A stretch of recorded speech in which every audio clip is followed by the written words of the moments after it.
आज हम व्यक्तित्व भिन्नता के बारे में आज जानने वाले हैं। जो 4th यूनिट का जो चैप्टर है बाल विकास का, उसका ही चैप्टर आज हमने लिया है। तो आइए हम इसकी सबसे पहले डेफिनेशन देखने वाले हैं।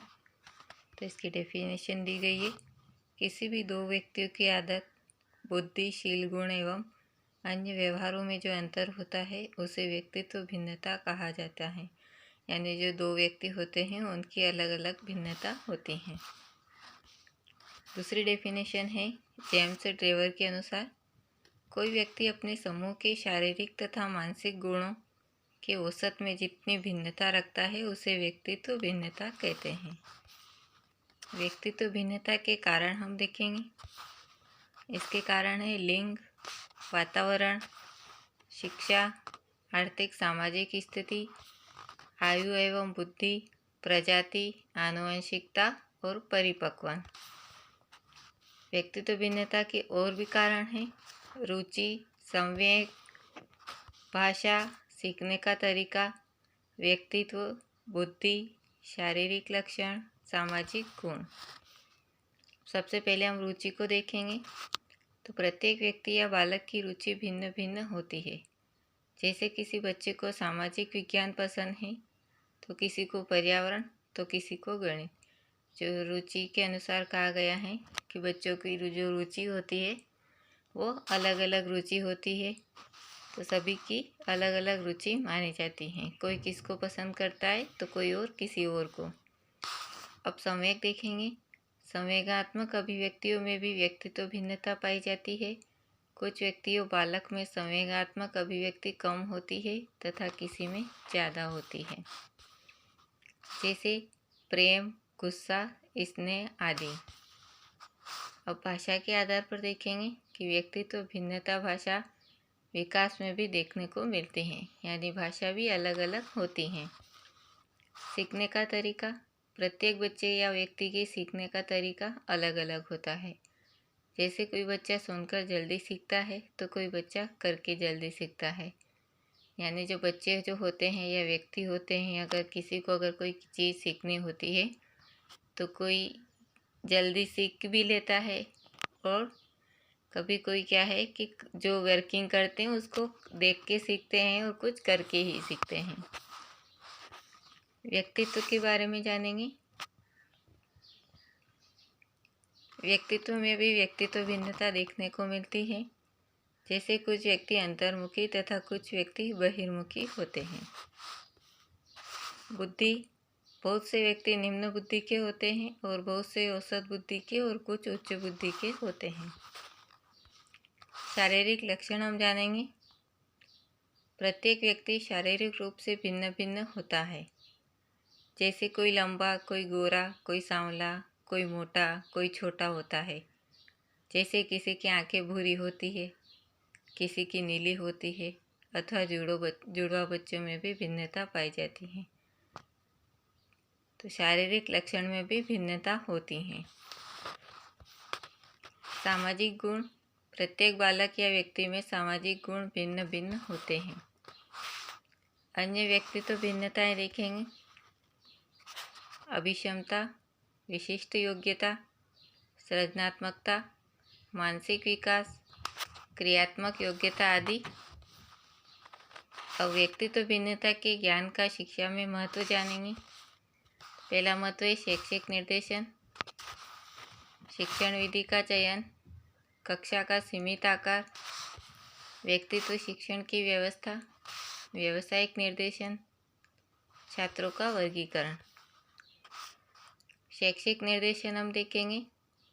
व्यक्तिगत भिन्नता की जानकारी प्राप्त करके शिक्षक छात्रों को शैक्षिक निर्देशन दे सकता है। जैसे शिक्षक बता सकते हैं छात्रों को हाई स्कूल या इंटर में कौन सा विषय लेना है। बच्चों की रुचि देखकर ही बता सकते हैं। शिक्षण विधि का चयन, व्यक्तिगत भिन्नता के आधार पर ही शिक्षण पद्धतियों का उपयोग करने से अधिगम में सुगमता आ जाती है। कक्षा का सीमित आकार, बालक की व्यक्तिगत भिन्नता को ध्यान में रखते हुए एक कक्षा में विद्यार्थियों की संख्या अधिक नहीं होनी चाहिए। मनोवैज्ञानिकों का मत है कि एक कक्षा में 20 से 25 छात्र होना चाहिए। क्योंकि हर एक बालक में व्यक्तिगत भिन्नता जो है अलग अलग होती है। तो किस तरह से बच्चे सीखते हैं, इसी आधार पर मनोवैज्ञानिकों का भी मत है कि 20 से 25 छात्र अगर कक्षा में होंगे तो उनको वो सही से मेंटेन कर पाएंगे। व्यक्तिगत शिक्षण की व्यवस्था जानेंगे।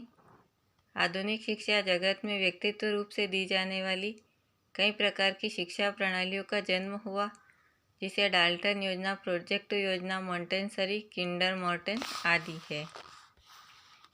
व्यावसायिक निर्देशन जानेंगे।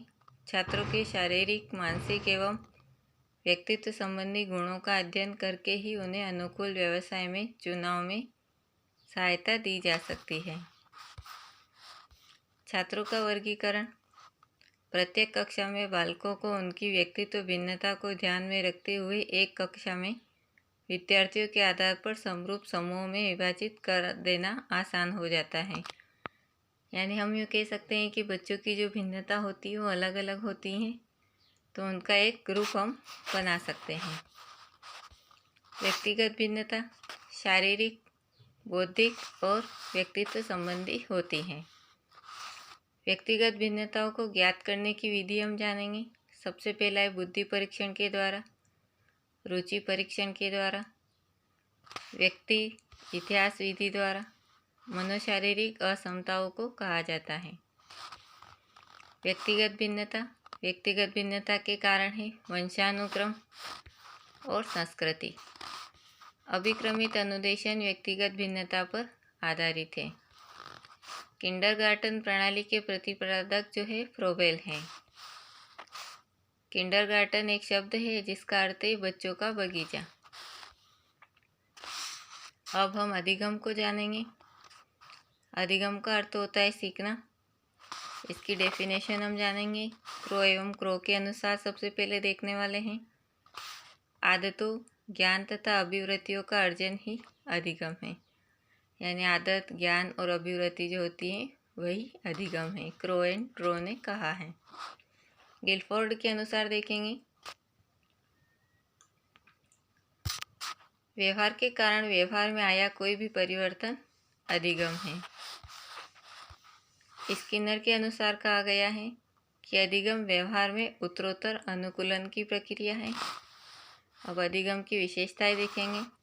अधिगम क्रियाशील है, अधिगम उद्देश्यपूर्ण होता है, अधिगम विकास है, अधिगम समायोजन है, अधिगम व्यक्तित्व व सामाजिक दोनों है, अधिगम व्यक्ति के आचरण को प्रभावित करता है, अधिगम अनुभवों का संगठन है।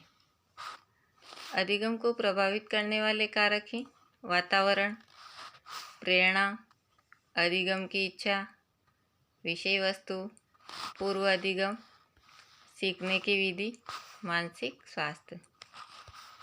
अब देखेंगे अधिगम का मूल्यांकन। इसकी डेफिनेशन हम देखेंगे कि क्या है अधिगम मूल्यांकन। तो मूल्यांकन शिक्षण अधिगम प्रक्रिया का एक सोपान है जिसमें शिक्षक ये सुनिश्चित करता है कि उसके द्वारा की गई शिक्षण व्यवस्था तथा शिक्षण को आगे बढ़ाने वाली प्रक्रियाएं कितनी सफल हुई हैं। अब अधिगम का मूल्यांकन, दूसरी डेफिनेशन है इसकी कि यह मूल्यांकन शिक्षा प्राप्ति के बाद किया जाता है। अर्थात जब शिक्षक बच्चों को सिखा देता है तब वह मूल्यांकन के द्वारा यह जांचता है कि शिक्षार्थियों ने कितना सीखा है। बच्चे जो भी शिक्षा प्राप्त करते हैं उनका एक एग्ज़ाम होता है, यानी टेस्ट होता है। उसी के आधार पर टीचर जो है मूल्यांकन कर सकते हैं कि बच्चे ने कितना सीखा है उनके पढ़ाने से। अधिगम के लिए मूल्यांकन की एक और डेफिनेशन है। इसमें शिक्षक बच्चों को सिखाने के लिए बच्चों के उस टॉपिक अवधारणा के प्रति ज्ञान का मूल्यांकन करता है। जैसे शिक्षा कक्षा के कार्य को एकत्र करता है, उन्हें पढ़ता है, उसके बाद बच्चों की आवश्यकताओं की पूर्ति के लिए योजना बनाता है। चिंतन एवं समस्या समाधान। चिंतन की डेफिनेशन जानेंगे सबसे पहले। चिंतन शक्ति के कारण ही मनुष्य सभी प्राणियों में श्रेष्ठ माना जाता है, क्योंकि मनुष्य स्वभाव से चिंतनशील होता है। एवं चिंतन करने की शक्ति मनुष्य को प्रकृति द्वारा प्राप्त होती है। मनोविज्ञान के अनुसार डेफिनेशन देखेंगे कि क्या कहा है। चिंतन एक मानसिक प्रक्रिया है जिसमें संवेदना, प्रत्यक्षीकरण, ध्यान, स्मृति आदि प्रक्रियाओं का समावेश होता है। दूसरी डेफिनेशन है इसकी रोज के अनुसार, चिंतन मानसिक क्रिया का ज्ञानात्मक पहलू है। वैलेंटाइन के अनुसार देखेंगे कि मनोवैज्ञानिक विवेचन में चिंतन शब्द का प्रयोग उस क्रिया के लिए किया जाता है जिसमें विशेष रूप से श्रृंखलाबद्ध विचार किसी लक्ष्य या उद्देश्य की ओर प्रभावित होते हैं।